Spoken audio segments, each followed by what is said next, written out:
Now, for the first item on the agenda this morning, as I said, is a panel discussion on women in cave diving. As I explained yesterday, it was not originally scheduled. We did have a couple of our members from up north cancel. They were unable to get down.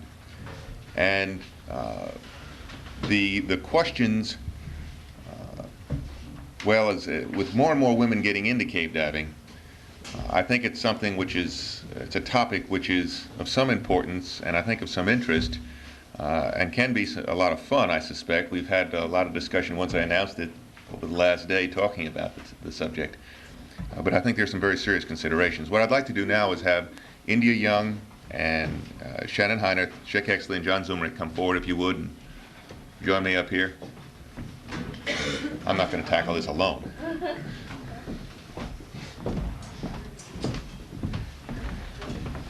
There's no designated seating. You can seat yourselves.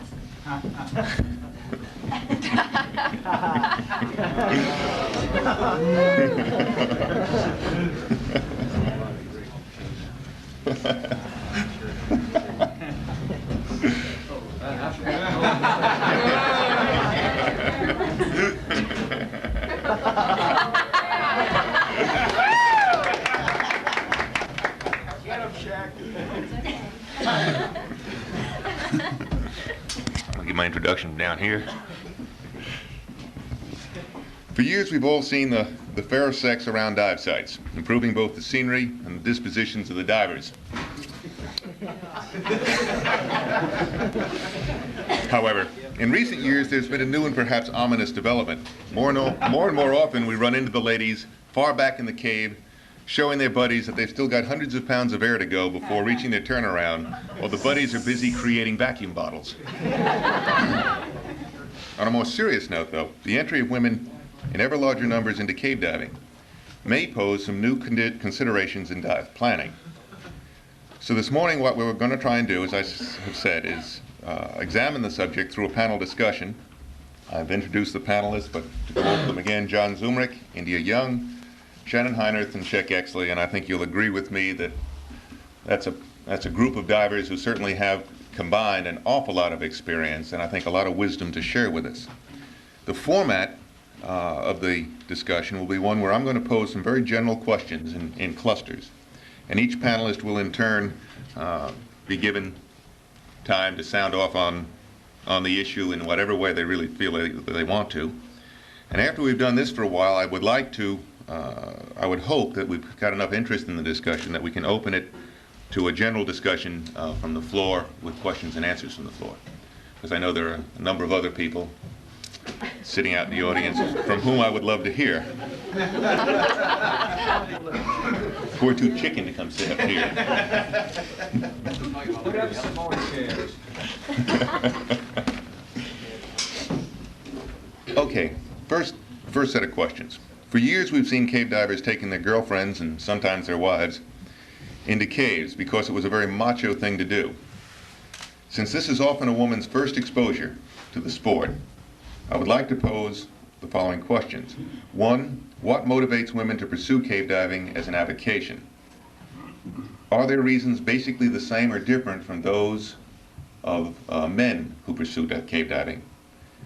Do they have the same macho drive, or is it an entirely different set of reasons for which they're in cave diving, which I think is a consideration that's important in risk-taking behavior, which is, of course, the decision whether to dive or not to dive, or how far to go, and things like this. So we'll start off with Sheck.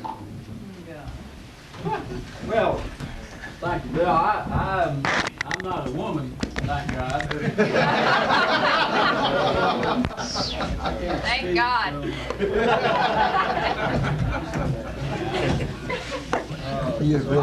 I can't speak with personal experience. However, I've made observations over the years that I think have indicated, to me anyway, that there are some different drives involved. I've never heard of a man taking up diving because he was interested in pursuit of opposite sex. However, I think there is ample evidence that in many occasions women do just that. And I'm not casting, aspersions on the fair sex, mind you. I just think that is true, and maybe that's a good thing. While we're out there trying to be heroes and trying to prove things and that sort of thing, maybe we get ourselves into situations where if one of our main drives was to look for, a mate, maybe it wouldn't be that bad. I don't know. Shannon? I think there's easier ways of finding the mate than marrying double.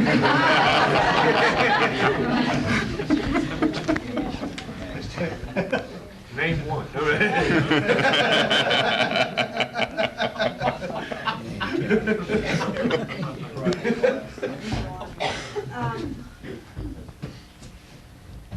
I pursued the sport of cave diving simply because I enjoyed it as far as the beauty of the cave and, for the scenery, et cetera, and also because of the techniques involved in cave diving as far as the challenge, I guess, is what you would have to call it.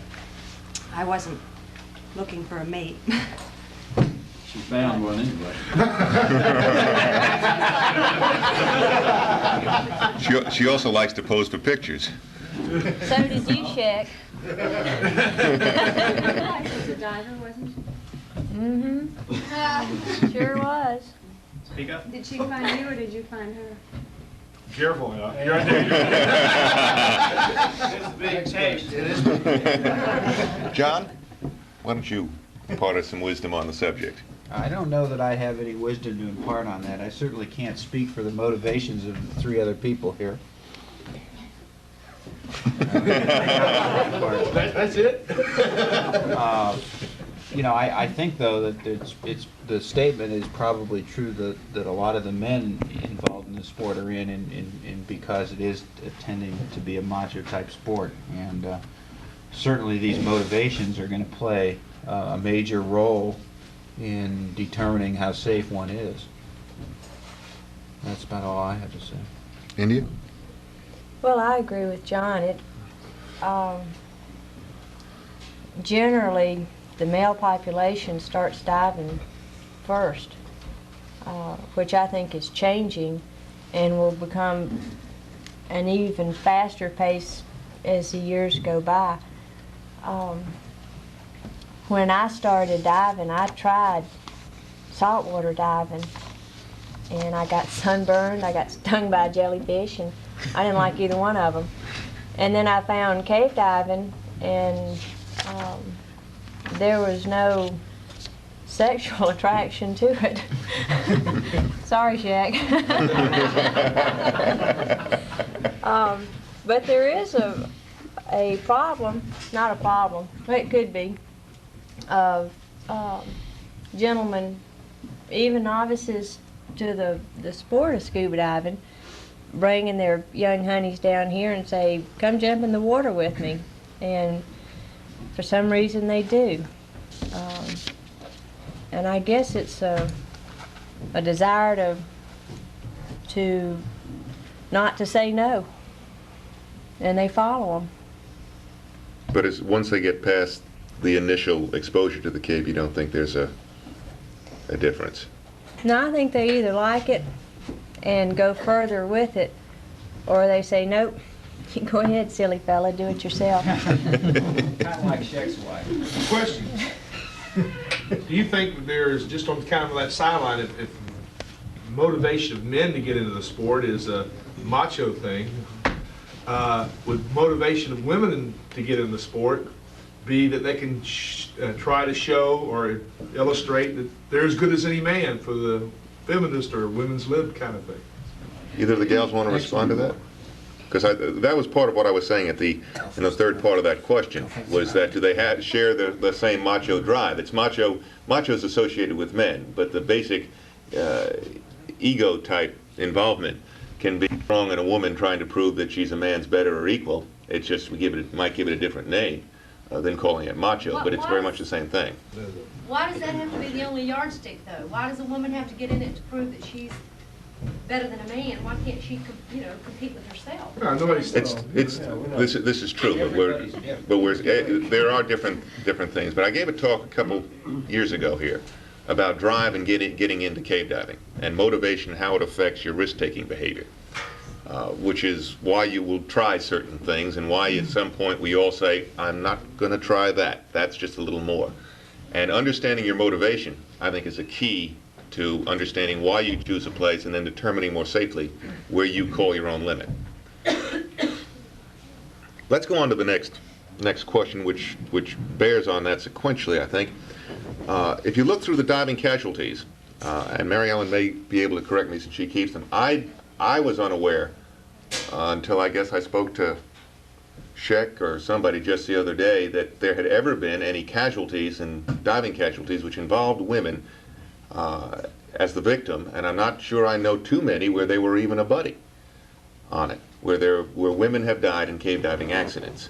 It's almost all men who have died. Now, what I'm wondering, I'll just pose the question for the panelists again, does this indicate that women are safer divers than men, or is it simply a statistical fact based on the fact there are fewer women, and we just simply haven't had enough female dives done to get into the statistics of having those kind of casualties, and the fact that women having entered the sport later as a group really have entered it after the training has started, and that many of the casualties are before we got this organization and others got into training people?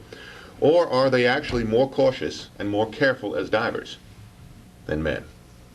John? I really can't say very much on either of those points. The problem is that it would seem reasonable that since there are many more men, that there would be many more deaths among men. But we don't really have the numbers, so that you really can't make any statement as to whether it's statistical in origin, although I think a lot of people might suggest that that's part of it. The type of dives that cause the deaths are not very significant dives. They're based on lack of knowledge, maybe, rather than anything else. So I really couldn't say on that. Certainly, if somebody is in with a little less macho drive, they're perhaps going to temper their dive a little bit and decide that they're a little nervous and maybe not take on something that's a little bit too much for them, and not get into quite as bad a situation, therefore perhaps get themselves out. It's called honesty with yourself.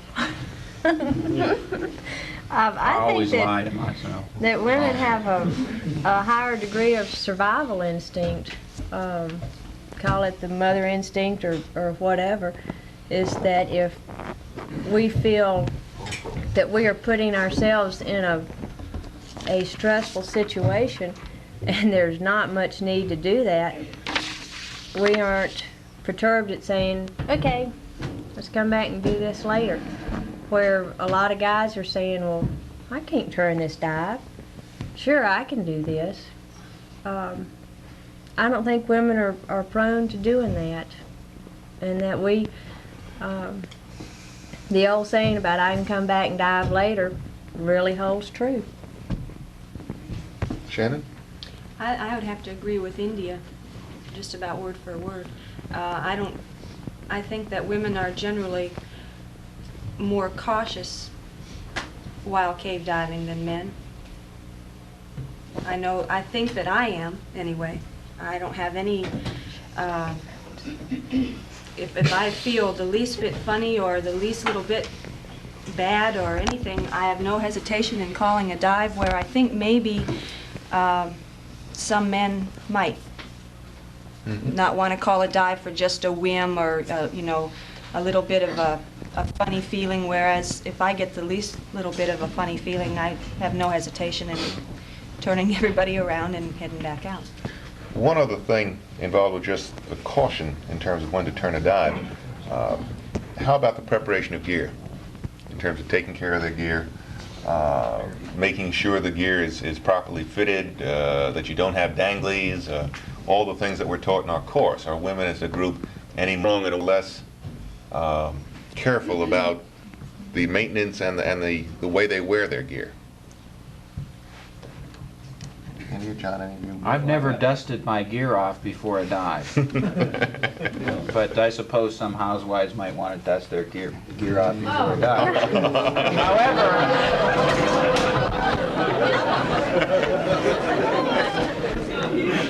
However, you know, that's sort of a double question in the aspect that at least most of the women I ran into don't have the slightest idea how to maintain their gear. I'm not saying that in a derogatory fashion. It's just people that are used to doing mechanical things and maintain things. You're diving with a guy and he maintains the regulator.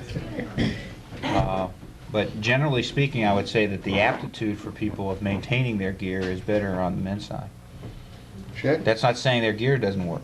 It's because when you were a kid, you're given tools to play with. We had skillets. That's right. You don't have any working parts. And there's an awful lot to be said for that. If you think of Yes, just it who is. build the lights, and you know the people who are in the manufacturing of the homemade dive gear. There are very few women that I'm aware of who are involved in the manipulative type end of it. And I believe India's hit it right on the nose. It's a cultural bias that we bring into the sport. Sheck? I don't know. Let me. I want to hear from Sheck first. Well, Come on, Bob. He Bill, I brings a think cave you got a diving. definite point there. Of course, India, when I was young, I used to play with dolls. You know. Still do. but seriously, getting back to what John said about a lot of the accidents being caused by an absence of knowledge, I think nowadays it's not so much an absence of knowledge. We find that the victim, according to his relatives and friends, knew that he was doing something wrong. They just went ahead and did it anyway. And I think India was absolutely right when she said women have a stronger survival instinct. I think it gets back to the motivation involved. For thousands and perhaps millions of years, young men, when they attained a certain age, had to go out and prove their manhood. All of our primitive societies, you find these rites where the man becoming of age has to go out and prove his bravery or his endurance or whatever. I think perhaps this is carried over a little bit into cave diving to the detriment of the men in that respect. We're more vulnerable. However, it's the same reason why the women cave divers, you see, how many of them lead cave dives? Well, almost none of them. And Fiddlesticks. I think it's You largely swim too due to the fast. same sort of thing.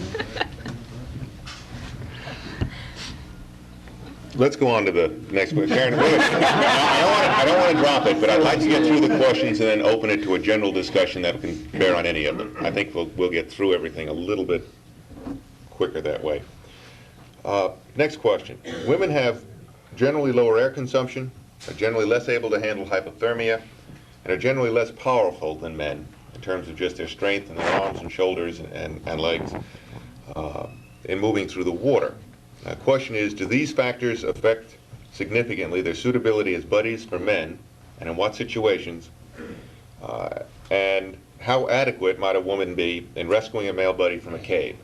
And just so you get an idea of the terrain I'm thinking in, if you were diving in still water as opposed to a spring, or into a siphon or something like this, do these factors become important considerations in choosing who you make that dive with? And we'll start with Shannon, so she can't follow India. The first thing that came to my mind when I read that question yesterday afternoon was that whether it be male or female, if a person feels that his buddy can't get him out of a cave, he has no business diving with him in a cave. I think it's true that women are generally not as strong as men, although there are some, real small, slight men too, just like there are some small women. I have every confidence when I go diving with a man that if something happens during that dive, I'm going to be able to, do whatever is necessary to be done. And I would hope that any man that I go diving with has that confidence in me. Otherwise, I really don't want to be diving with him. I don't know what else to say about it. India? Well, to answer the first part of that, I think because we are generally smaller of stature and not as strong overall, that we have to compensate with skill and technique. That if we can't muscle our way through it, then we have to use technique to do it properly, which probably helps with the air consumption too. Though I think, physically speaking, there's some truth in that. And if I go diving with somebody, male or female, and they don't think that under a stressful situation that I can handle helping them get out, then I don't want to be diving with them. And it's a two-way street there. I know of some fellas who prefer to dive with women, but we'll get into that later. Sheck? When I first started diving, and for years afterwards, I thought women divers were a joke. Then I ran into some women that changed my mind, because they did really extraordinary things. And these were always women that had broken out of the cultural mold, if you will, to which we forced them into, which is, women's places at home, be good at sewing and cooking and minding the kids, but let the man be the breadwinner and let the man be adept at various athletic pursuits and that sort of thing. And really, with the technology of cave diving advanced to where it is now, strength and endurance is no longer really important. Our longest dives now are made with mechanical assistance. We make them on scooters. And probably in the near future, the redundancy in these scooters will be such as to where really it will no longer be very important that people be strong swimmers. And when that happens, the only thing that will be preventing women from really dominating this activity, and I hate like fury to say this, is this cultural thing. There's no reason, Bill, I don't think it's accurate. If I recall John's chapter in our cave diving manual, I don't think it's accurate that women are less able to handle hypothermia. I think actually they're more able. The only saturation dive I ever went on, the mission leader was Zeddy Mount, a woman, and all the guys, there were 3 of us, we were pretty hypothermic by the end of the mission. Zeddy was still going strong, and I think there's a physical reason for this, something to do with the thin layer of subcutaneous fat that women tend to have. Their lungs are superior. I understand the construction of the lungs is such that there's a very definite reason why women almost invariably have better breathing rates than men. So it looks like, guys, in about however many years it takes for the mechanical advantage of scooters to become sufficiently reliable and the women to break away from this cultural mold that we're going to be playing second fiddle. John? It's true that women are far less susceptible to hypothermia than men. The physical feeling that I am cold is not a very good indication of just how cold an individual really is from a physiological standpoint. Of anybody of the same height, if you have a man of the same height as a woman with about the same bone structure, the woman, generally speaking, will have a greater percentage of body fat than the man will have. Since fat is a good insulator, they essentially have a better built-in wetsuit and a somewhat more interesting distribution of that body fat. I think that probably the oxygen consumption point, or actually everything relates to ridding of carbon dioxide and the uptake of oxygen. And that depends to a large part on body mass that has to be moved through the water. If we're talking about a 6'2" man and a 5' woman with considerably less body mass, going to use less air, assuming that they have developed the efficiency to be able to swim at the same level of efficiency, both of them, the woman should consume less oxygen. I had a long time trying to figure that out because, you know, generally speaking, women have bigger lungs than men. but there is no real difference. There is no real difference in lung function. As we get into the other parts of the question, I think that women have certainly less upper body strength than men. That's probably the most marked difference in that respect. However, none of these things I think are critical to cave diving. I think that anybody who is swimming at his maximum at any point during the dive is probably going too fast for his own safety, whether it be a man or woman. And I think that therefore the only difference there depends upon the individual's how he tackles something or how she tackles something. Anybody that goes in too far where they can't rescue their buddy has gone too far. And this is a very personal decision, and it's something that is tempered rather than something that can have a limit imposed on it. Thank you. Let's move on just to another one another question, and I think perhaps after this we'll open it up. I know there are some people on the floor who would like to be heard, or from whom I would like to hear. Often the man and a woman in a diving buddy team, more and more so I think, are either married or otherwise emotionally involved with each other. There's a special bond between the buddies that does not exist in a male-male or a woman-woman diving team. I dive with my wife, India dives with Troy, Shannon dives with Paul. You've got a special relationship between the buddies that carries over to being on land that is different from that which you might have with another buddy. Does this special relationship between the buddies affect their diving, their risk-taking behavior particularly? What I'm driving at is, in such a situation, does either the man or the woman tend to overprotect or overcompensate for, or on the other hand, either take greater risks or push their buddy further than they might, were it the other a male-male or female-female diving team?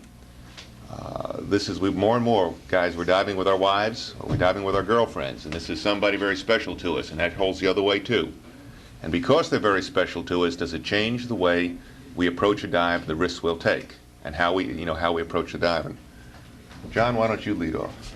Of course, I can only answer for myself. I always like to approach a dive. If I was diving with somebody who was a beginner, I would always point out to them that I would like them to make a determination where they wanted to turn around. And many times I find myself turning the dive because I felt that I was uncomfortable going quite as far as we were going with that individual. And to me, it never mattered who it was, whether it was a male or female. That was a decision that they had to make, and that's pretty much how I've done the dive. And you? There is, or could be, there is an emotional factor when you're diving with somebody that you're emotionally very close to. But one thing that I think helps that out is that the communication is very high. Troy and I generally don't even have to talk to each other, and we know, even on the dive, how the other one feels. When it comes to pushing each other, I've never felt pushed. In fact, we may be even backsliding some for that, but we have turned out to be extremely compatible in the water, air consumption-wise, technique-wise. We both like the same type of cave diving, and if we perchance had an emergency, you always have the ultimate, either one of us is going to get out. I can't answer that. I have no idea. I'll just do my darndest never to be faced with it. One of the things that strikes me, and Sheck, I'll ask Sheck in a second not to respond just to this, but the whole question is, When you're diving with a loved one, and you know there's something in that cave particularly that you want to see, I'm wondering, as part of this, if there's a special motivation to try and get them there, to get back further in that cave, because you know there's some really neat super room or formation or something, and you want to share this, because a lot of any type of relationship between a man and a woman is sharing. And if the guy has done a lot of diving, or the woman has done a lot of diving, and wants to share these as a motivation to share things that is higher than there might be with another buddy. And that's, I think, one of the things that tends to get involved in a Sheck. Well, I think that's a possibility. The situation could arise, I imagine, where you'd want to show somebody the Florida room or something like that. But I don't think there's any more of a situation than if a friend was down from, like Tom Cook was down from Massachusetts, and you want to show him the Florida room. I've never been in that situation. I don't know. How about other aspects of just, I don't know, just showing them, which was the last thing, but as far as any more basic difference in the way a team operates when you've got a paired couple? I don't think there's any particular difference. Shannon? I think that there is well, when Paul and I are diving together, we are so emotionally attuned with each other, I guess is the word, that, like India said, we don't really even have to communicate as far as hand signals or writing on slates or anything like that before we know what's going on, in each other's minds or whatever. I don't think that, I think that any buddy team that is diving a long time, a real close buddy team, would probably have the same kind of thing to a certain degree. I don't feel that, I think when a man and a woman are emotionally involved and they're diving in a cave together, I think that it would be less tendency to push rather than more. I know that I'm always aware, and Paul is always aware of myself, as how are you feeling? We check on each other more often than sometimes people who aren't so emotionally involved. I think the tendency to push is less in a situation like that. Thank you. All right, I think rather than pursue any more questions, I think I only had one more, and it was pretty much been covered already. I'd like to open it up to, I know there were some people who wanted to make comments. Karen, Yes. you had a question or comment? Shoot. Well, I can probably start with the very last discussion on interpersonal relationships. I think cave diving, much like any other specialty type diving, does involve developing a close relationship with either a buddy or some person with which you're emotionally involved. The development of that sixth sense, I think, adds a lot of dimension to the dive. It's not the type of diving that you're going to walk out to any one site and pick something that you don't know or have never heard of and go in with a full feeling of confidence. I dare say any of you would, on any weekend just hop out there, and if you don't have a partner, pick up just anybody because you want to make the dive. You're going to be very cautious about this because there's a lot more at stake. In many cases in a cave situation, it's a life or death situation. Any decision that you make is going to be a judgment point. You know your judgment, but you don't really know that much about this other individual unless you have had contact with them before. So I think that the interpersonal relationship sometimes adds that special sixth sense to diving that is necessary in any kind of specialty sport. However, I do think that there are some problems that could crop up. For example, say you have a boyfriend-girlfriend situation and you've had a spiff, you've had a fight. How is that going to affect your frame of mind? Are you going to be pissed off at them underwater? Maybe they've got something dangling and you're harboring a little ill will. I think you have to be able to understand that you cannot allow this kind of emotionalism to carry over in the underwater environment. Not only that, but particularly for females, you've got to be careful, even though you have this relationship going, that to maintain adequate information control, that is, to pursue an information source, you've got to be aware that you not fall into a role of just asking, your husband or your boyfriend for how they interpret the data. You've got to maintain your own objectiveness to look at the original information and assess it and perhaps discuss it with your boyfriend or husband or whatever the relationship is. But maintain that autonomy so that you don't fall in the typical social trap of information is given out, the guy gets it, the woman is unsure of what happens. Rather than ask the instructor or go back to the original information source, she asks her husband or boyfriend. What she is getting now is a second-hand interpretation of what that original data was. And that may not be the kind of opinion she wishes to draw out of the situation. So it can have some very detrimental effects. You can get into a pitfall that has been imposed by society for decades of taking a secondary role. With regards to equipment that they were talking about and skill, I find that it's true even now in a lot of basic classes that I've had contact with other instructors, that while the attitudes are changing, women have even now been funneled into, well, let's see, just to take a size fin, rather than taking a medium or a larger size fin, if they have the leg strength that's capable of using it, the first thing the instructor might recommend is, oh, you take the mini rocket fins because they'll be easier for you to use because you're a woman. It has been pointed out that this is changing, that you should use the equipment that is best suited for you, and that goes for small men as well. They are also penalized by society's demanding expectations of them to function to a certain role, to a certain degree. To not do so leads to personal indignation of society as a whole, and the individual's performance overall is being that of a failure.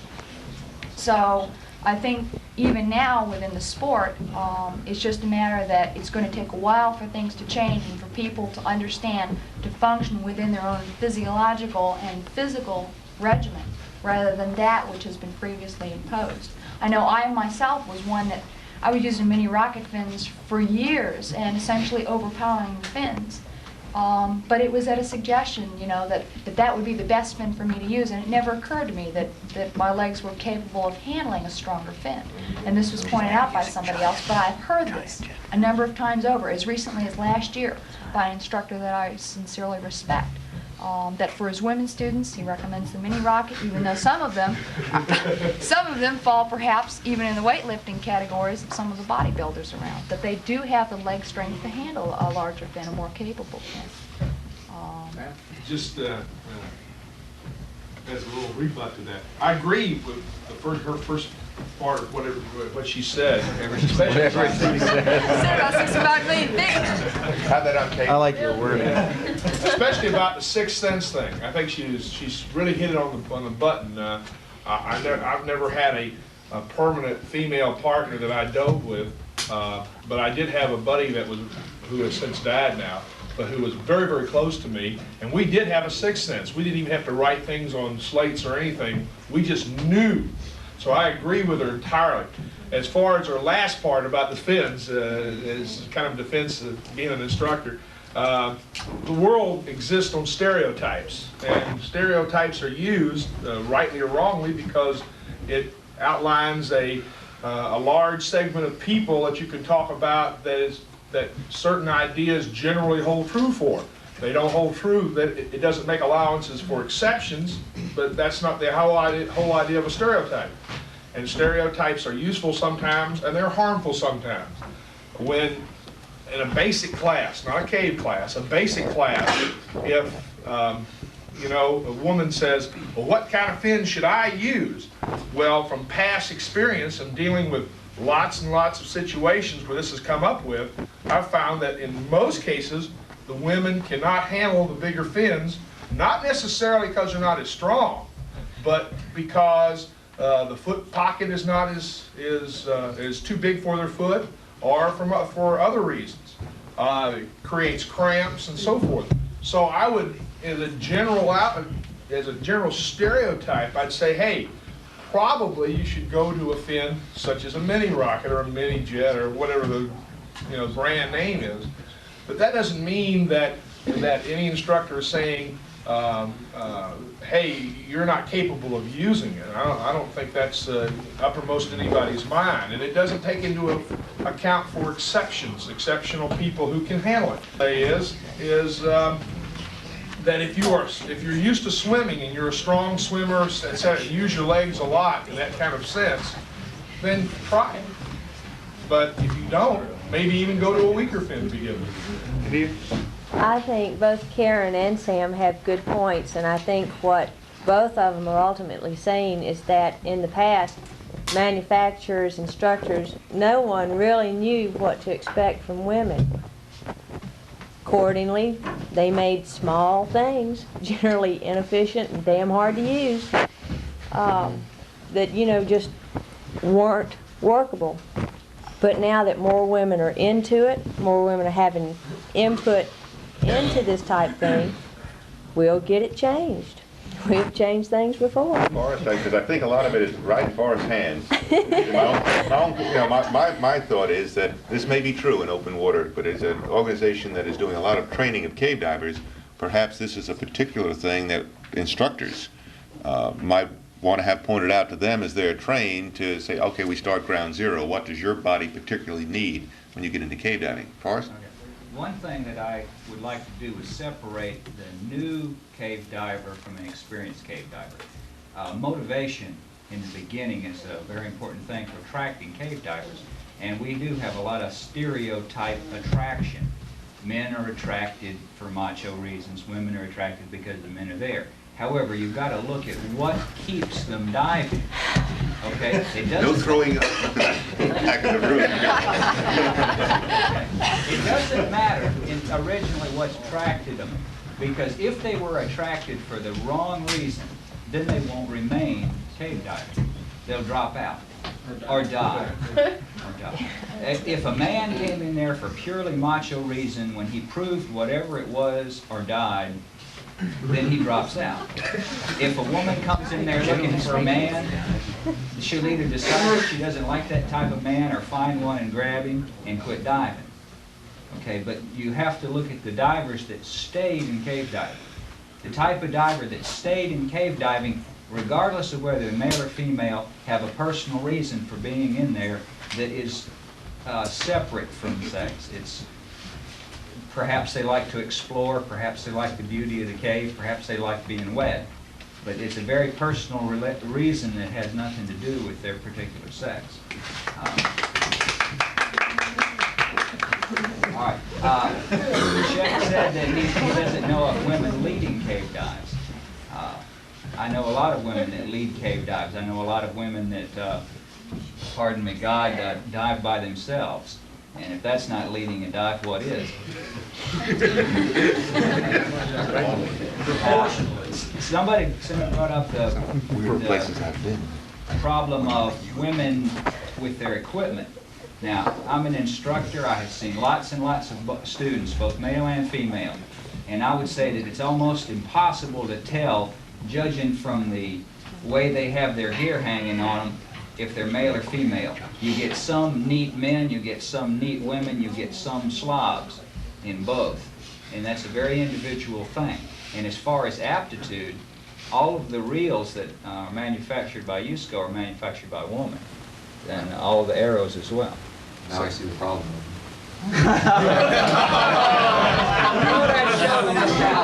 Your membership card. Now, You got a lot of fire here. you didn't go into air supply very much, but it's been established that there is a difference in breathing rate between individuals. Now, whether they're male or female doesn't matter, but in the new cave diving manual, when it comes out in the section under planning, we have a formula that you can use if you've got two divers with different air consumptions and different tank configurations. Now, if they're both diving the same size tank, it doesn't matter, because the low breather will just have a lot of air left over. But if you allow the low breather to use smaller tanks, there is a chance, if there's a problem in maximum penetration, that there won't be enough air in the smaller tanks to buddy breathe out the diver that has a higher air consumption. So there's a formula in the planning chapter for calculating a new turnaround, a less than third turnaround to compensate for this potential problem? I think in a lot of ways, a phrase that was brought up a little while ago, stereotypes, is unfortunately probably true. I think right here we have a tremendously exceptional group of people. I do a tremendous amount of open water diving, more so than I do cave diving, and being an instructor working with all facets of people, I find, generally speaking, quote unquote, the stereotyped woman is generally the weaker diver, generally. But that's not because necessarily they really are. They let themselves be put into that. And the point that was brought up, leave the women alone, this is the way I try to teach all of my students when I teach, whether they're 11-year-old kids or 50-year-old women or whatever, is they've got to be able to do it themselves. They've got to be able to take care of themselves. And if they want to learn it, then they will. And I think that's bringing back into some of the things that Forrest was saying. What keeps people in the sport? Sure, we're going to get the stereotypes, and we can all sit around and make a lot of jokes and have a lot of fun about it. And they're going to be there, and they'll probably always be there. But it's the people that stay, and it's the people who have the desire are the ones that are really going to break out of the molds, be they male or female. Because, I think in a lot of ways, males have just as many stigmas to break out of, maybe in the other direction. We use the term macho in diving many times, and this is one thing I try, being from up north. A lot of people really don't know anything about cave diving, and they say, oh gee, you're a cave diver, it's a big he-man sport and all that. No, that isn't why I'm in it. I have a tremendous respect for this type of diving, and so to me, I feel like I've got a stigma and a stereotype to get out of the opposite direction of what the women are trying to do, and we've got to find a middle ground we can all be happy. George? Okay, I've taught a lot of basic cave diving classes, and it's my general opinion the first night of the class is where you can break the stereotype. If you demand of all your students the same amount, whether or not they be male or female, at the beginning of the class, you're going to have to do this like everybody else in the class. This has a tendency for the young ladies to say, well, I'm an individual in this class and I'm going to have to do this. And I've found through teaching classes with male and female that the young ladies have a tendency to stay in diving longer, and they have a tendency to keep up with the diving experience for a longer amount of time than any male would if you start them out with this idea at the beginning of the class. One more question, Karen. Well, this is actually a question, perhaps, since there's a very good cross-section of instructors here, male and female. Getting back to this macho thing, particularly for both the individuals, particularly the female instructors, do they feel that there is a higher baseline expectation that they have to perform to a primarily all-male class? Do they expect more of the instructor, and do they feel they have to perform to a higher degree for acceptance of them to teach a class Well, there's got to be before there's there got is to be a minimum. communication? No, there definitely is a minimum, but I'm saying that I know I'm not a full instructor yet, I'm an assistant instructor, but I've dealt with a couple of classes that have been primarily all male. And there is a feeling there that you're expected, number one, you sort of have to pass a test. And granted, there's a minimum confidence level. The guy gets it, the woman is unsure of what happens, rather than ask the instructor or go back to the original information source, population of students.